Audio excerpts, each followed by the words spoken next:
Okay, so you've seen these roots, and you've seen that sometimes when you're trying to figure out if they're not perfect, you're getting this imperfect ones. Now, you can do what we did before and do some uh, approximation, okay? There's another way other than just approximating. Now, if you'll do this in the calculator, you'll see exactly what I mean.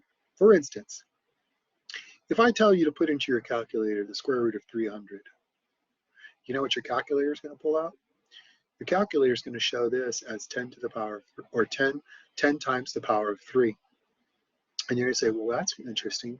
Why isn't it showing me some digits?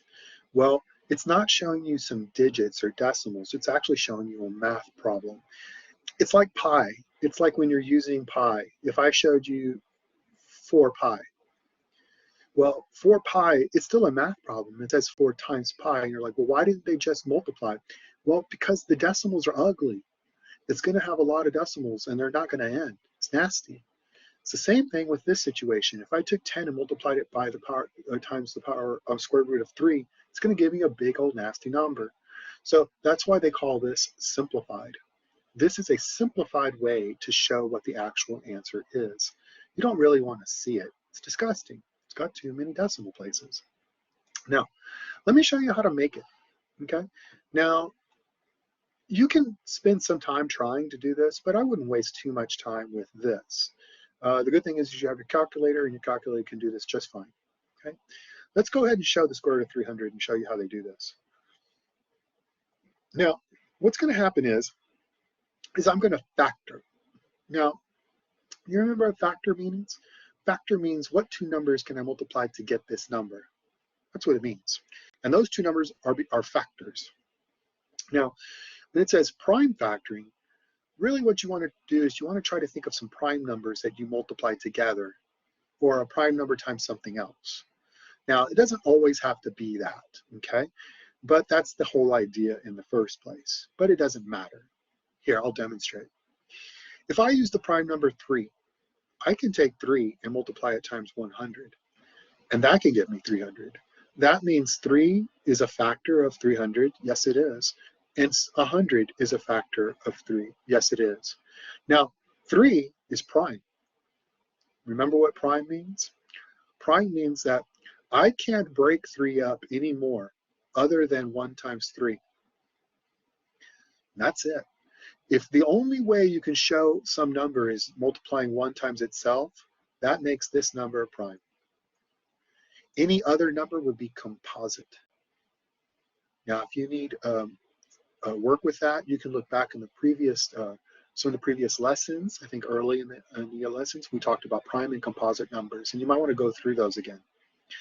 So I cannot break 3 into any other numbers other than 3, but I can break 100.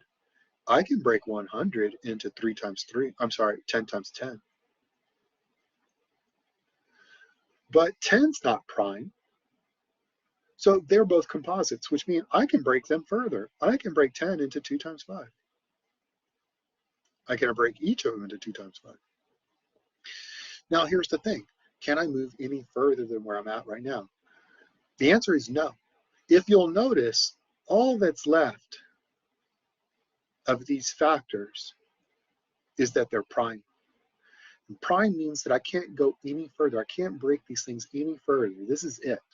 Now, remember, I'm still under my radical, okay? Do you notice that this 10 is outside the radical here?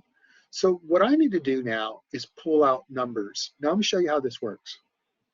When you're simplifying where I'm at right now, I'm left, let me use a different color real quick. I'm left with a 3, a 2, a 5, a 2, and a 5. That's what I'm left with. Now I'm going to write this differently because maybe it'll help. And you'll notice that how it's written here. Let me demonstrate that. What that means is that this is what's really cool. I think this is interesting. If I took 3 and I multiplied it by 2 times 5 times 2 times 5, if I multiplied all that together, guess what? I would get the square root of 300. which means I've broken 300 into all the primes that I need to multiply together to give me 300. I think that's pretty interesting.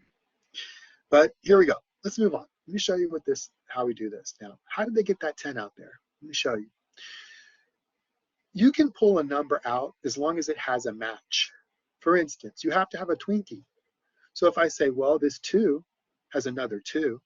So because they have a match, they're both 2s, guess what? I can pull only a 2 out. And when I do that, it means there's no longer a 2 there, and there's no longer a 2 there. And I'd say, what about the 5? I'm like, yeah, I can pull that 5 out, and I can pull that 5 out. I can pull not both of them, but because they have a match, I can pull one of the 5s. And there's a different way to explain this. And then maybe we'll get there, but again, not a lot of people really care. So try to keep it as simple as possible. So what this is not only can I pull a 5 out, I can pull a 2 out. And then what's left? Only this 3.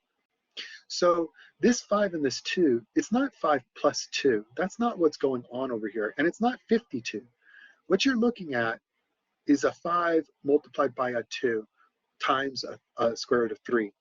So this can be multiplied together to give me a 10, but I cannot combine it with this. So you would say this is now my simplified form using prime factoring. Give it a shot. It can take a little time, but don't spend too much time trying it.